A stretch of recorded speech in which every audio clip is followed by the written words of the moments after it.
Last time, we talked about the transitional moment at the dawn of the 20th century, when the cracks in Latin America's modernization process became evident, as Europe's influence waned and the United States became the dominant power in the region.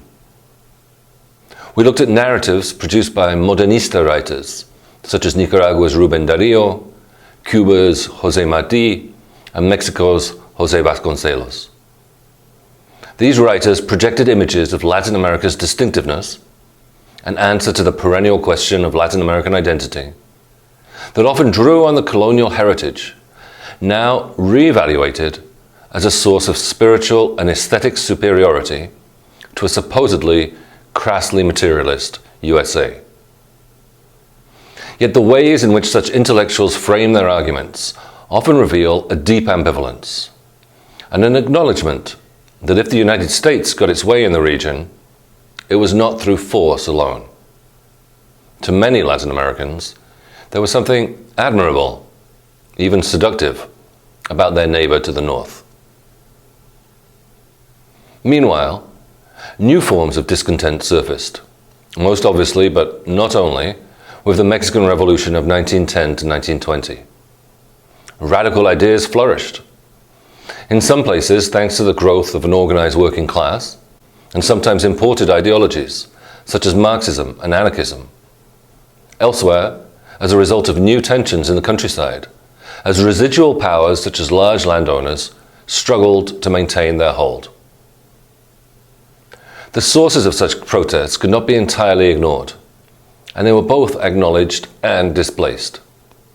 In Vasconcelos' hands, for instance, the post-revolutionary Mexican government peddled a myth of harmonious mixture, or mestizaje, to account for, but also disarm, difference.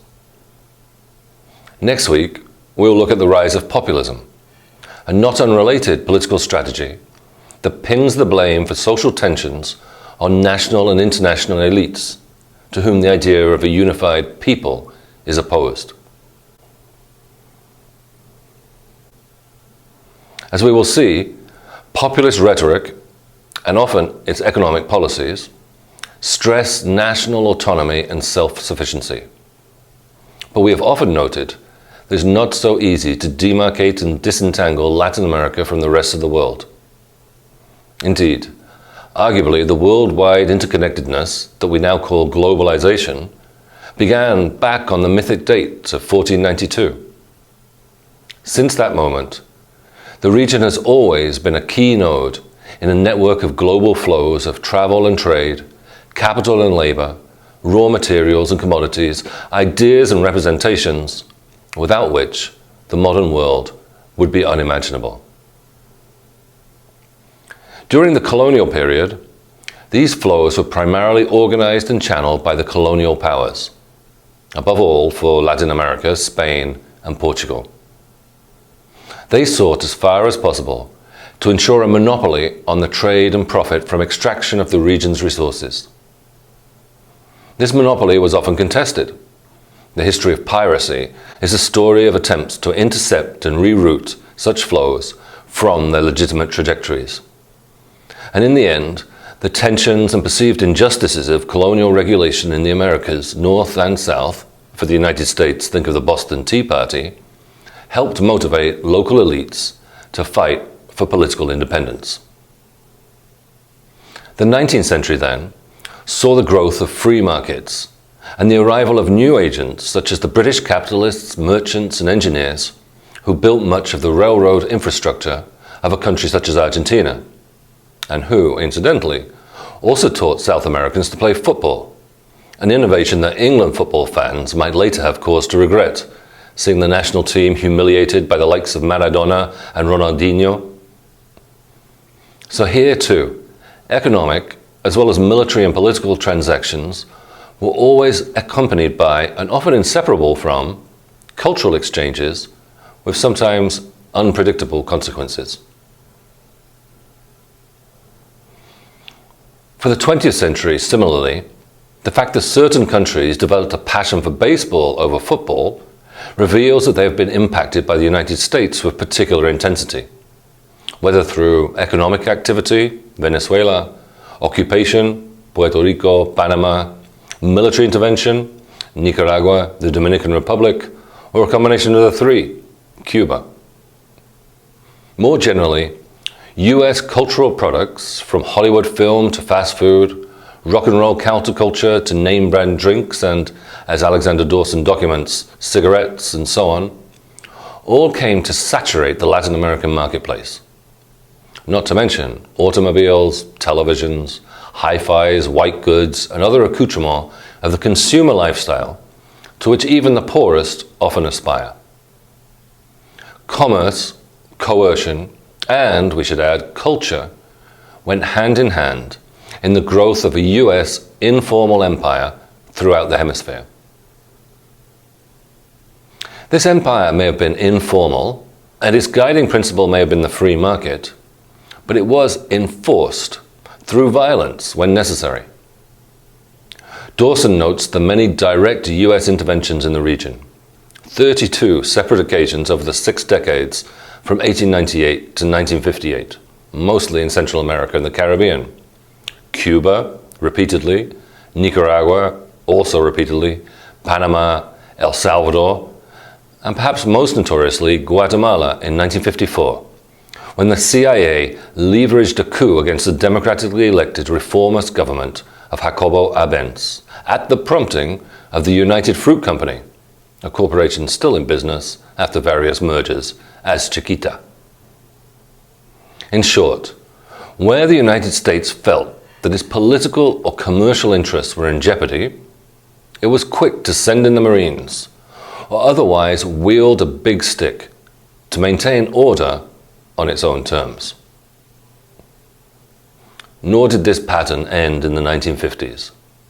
The USA continued to back undemocratic and/or oppressive governments in the region with a rationale reminiscent of Franklin Roosevelt's apocryphal comment on Nicaraguan dictator Anastasio Somoza. He may be a son of a bitch, but he's our son of a bitch. The US also intervened covertly, and often in breach of not only international law, but its own laws too, to try to bring down governments with which it disagreed. In some instances, the details are murky, and the precise facts or extent of the United States' role subject to dispute. But examples range from the failed Bay of Pigs invasion in Cuba in 1961, to CIA support for the 1973 coup in Chile, and from the Iran-Contra scandal of the 1980s, when funds from the secret sale of weapons to Iran were funneled to a motley bunch of rebels in Nicaragua, to the full-scale invasion of Panama in 1989, not to mention more recent and more controversial possible involvements in regime change or attempted regime change in Honduras in 2009 and Venezuela throughout the past 2 decades. All this is reprehensible, of course, which is not to say that such escapades did not have their defenders, including within the region. Equally, I do not want to imply that all US citizens agreed with their government's activities. There have often been vocal protests and impressive movements for solidarity with victims of US foreign policy. The discipline of Latin American studies itself, though it is, like other area studies, in part an outgrowth of US Cold War anxieties, has also been a vehicle for such solidarity, as well as for putting the record straight about abuses of power within the region.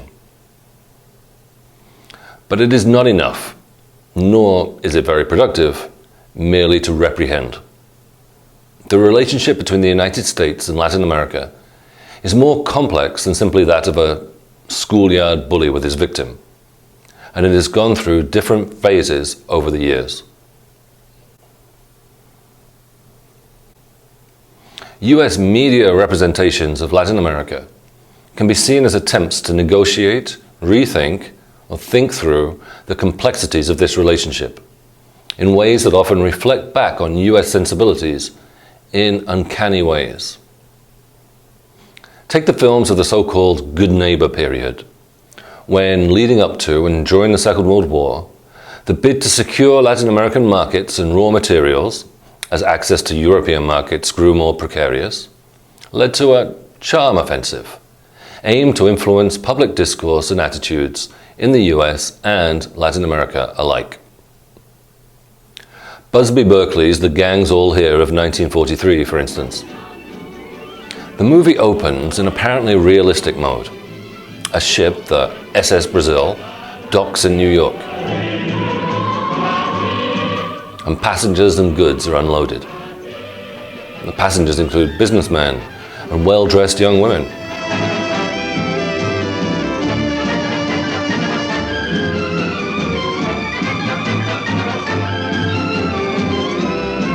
Another posse of young women, excitedly waving handkerchiefs, run up to greet the new arrivals. We see dock workers transporting bags of coffee and sugar.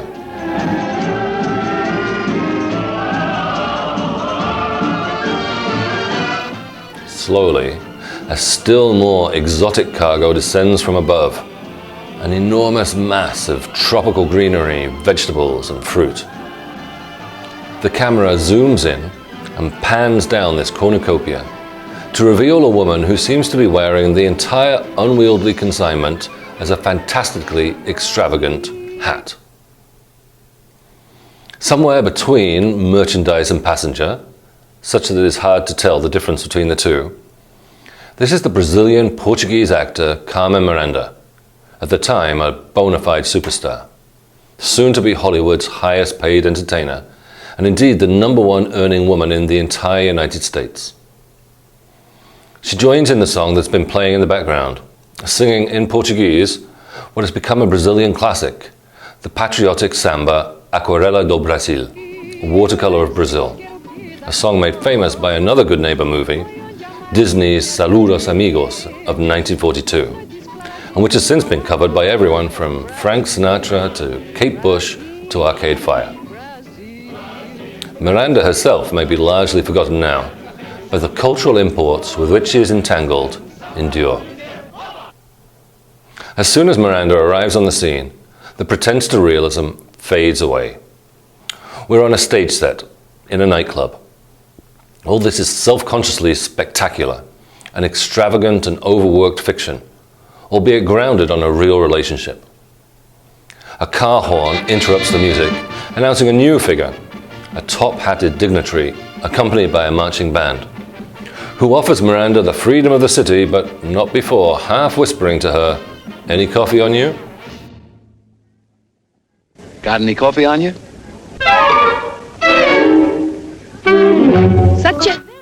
A new song strikes up. You discover you're in New York, whose premise is that, at least at times, and in certain places, Latin and Anglo-America are now practically indistinguishable. You've seen a lot of places that we'll see one. Oh, yes? You're in the kind of a place that seems like a little cabaret and trio. Then you hear the boogie-woogie trio, and you discover you're in New York.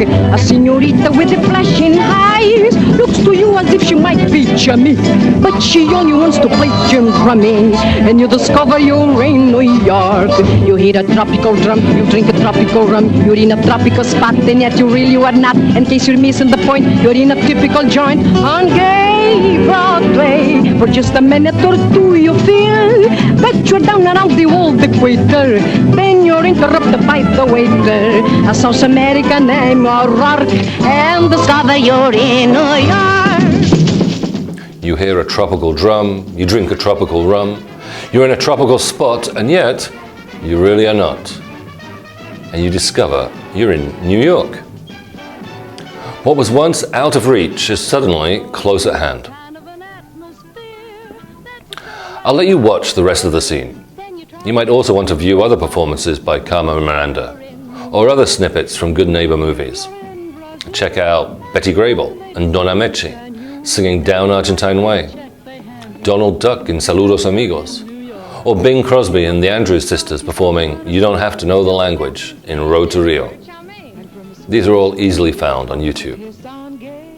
Here are some questions to consider as you do. What is being exchanged here? Is it an equal or an unequal exchange? What, if any, claims to truth do these movies make?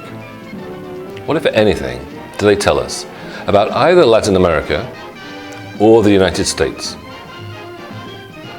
While you think about that, I need a rum myself, but I'll be right back.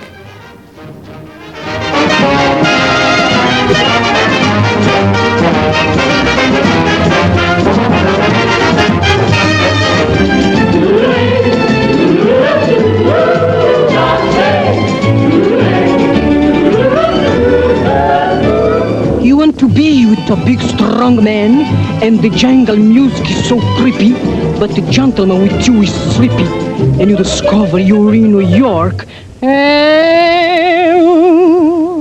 you discover you're in New Now I can retire. Well, there's your good neighbor policy. Come on, honey. Let's good neighbor it. There we are.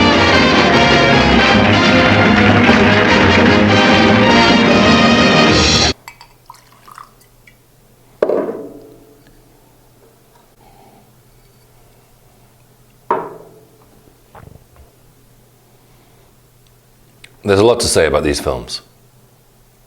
Dawson suggests that in them, particular cultures and individuals are flattened into a single image of Latin American sensuality for a global audience. I see that, but I also think that these movies are more knowing and self-conscious than this implies. See, for instance, how quick-witted and alive Miranda is at her best, or how the movies wink at us to say, we know all this is ideology, and we are not fooled, but let's enjoy it while it lasts. In short, if these are stereotypes, and they are, they go both ways. If this is exoticization, and it is, Latin America is also tangible and close at hand. If the whole scene in The Gang's All Here is unrealistic, and it is the movie that reveals that everything is staged for our benefit, and that revels unabashedly in the surreal fantasy it portrays. If the performance is premised on cynical economic self-interest, and it is, the film scarcely hides that point. And if Miranda is the butt of the movie's jokes, and she is, she gives as good as she gets, plays her role with detached amusement, and pockets a fat paycheck. The dance between Latin America and the USA has been a pas de deux, a collaboration in which often both sides freely acquiesced, and in which it is not always clear who has the upper hand. The seduction has been mutual. This is not to say that the relationship is characterized by equality, or that there have not been gross abuses. Far from it. But just as Argentines rejoice when they get the chance to put England out of a Football World Cup, most famously in Mexico in 1986, with Maradona's cheeky handball and magnificent goal, there are always opportunities for a spot of symbolic revenge.